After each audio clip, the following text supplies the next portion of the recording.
Tonight, imagine this. Every time you turn on the heater, every time you zip up a winter jacket, every time you wrap yourself in a warm blanket, you're relying on discoveries your ancestors spent thousands of years creating.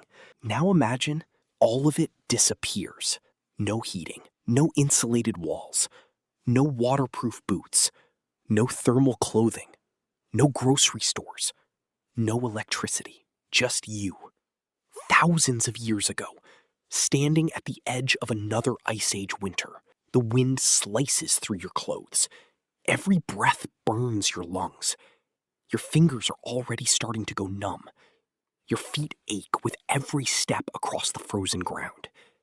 The ground beneath you is as hard as stone. Snow keeps falling, hour after hour. The sky grows darker.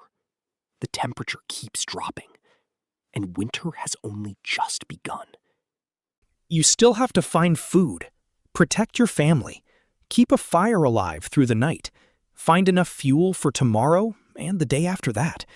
Because if that fire dies, you may not get another chance to light it again.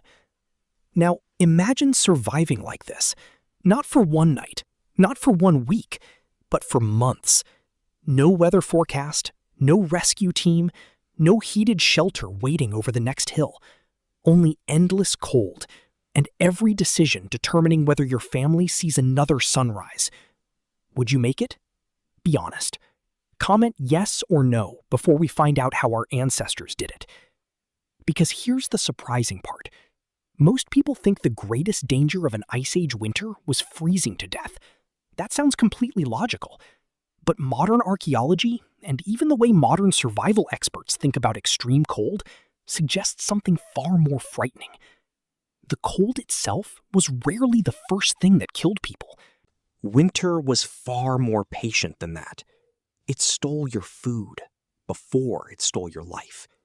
It drained your energy long before your body froze. Every freezing day made hunting harder. Every storm buried another source of firewood. Every frozen river changed where animals traveled. Every missed meal made the next day even more dangerous.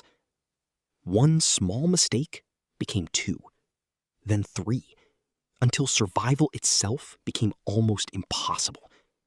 Winter didn't need to kill you overnight.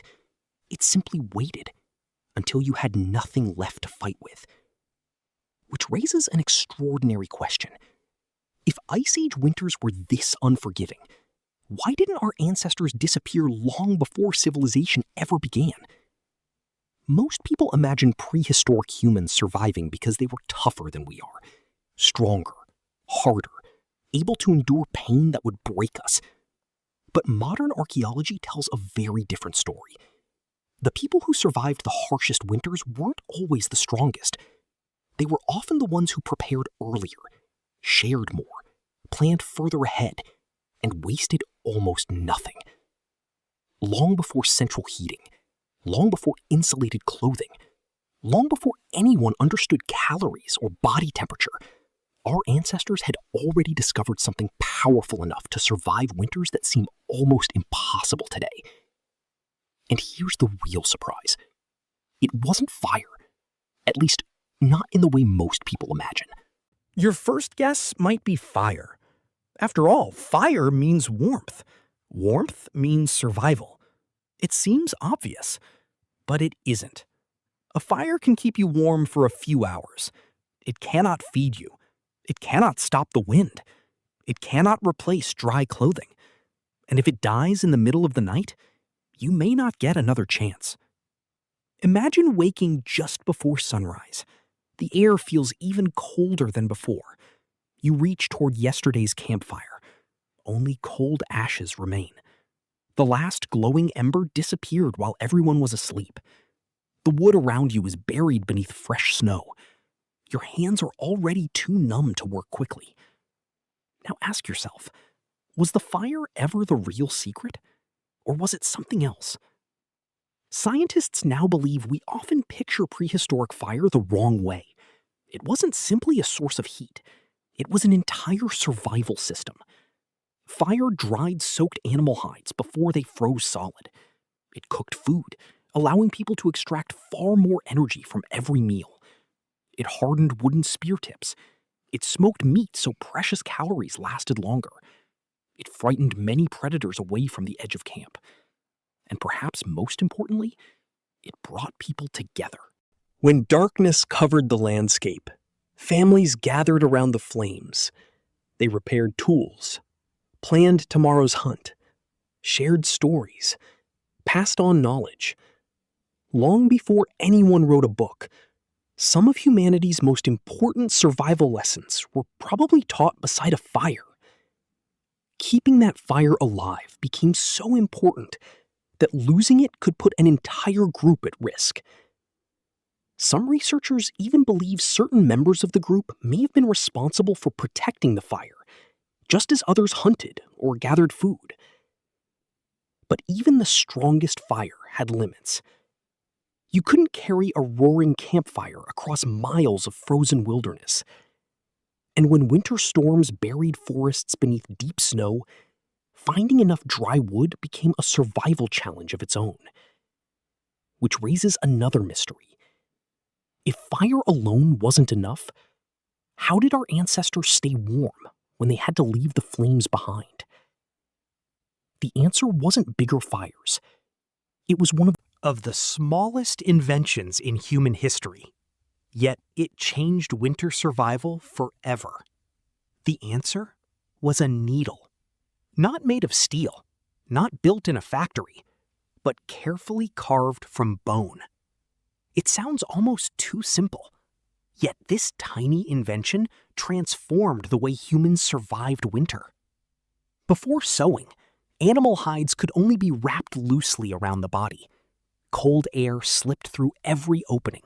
Strong winds carried precious body heat away. But a bone needle changed everything. For the first time, people could stitch animal hides into clothing that actually fit. Layers trapped warm air close to the skin. Sleeves protected the arms. Leg coverings reduced heat loss while walking through snow.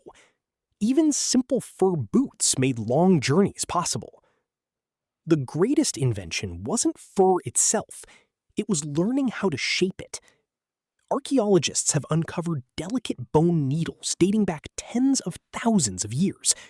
Some even have tiny eyes drilled through them, remarkably similar to modern sewing needles.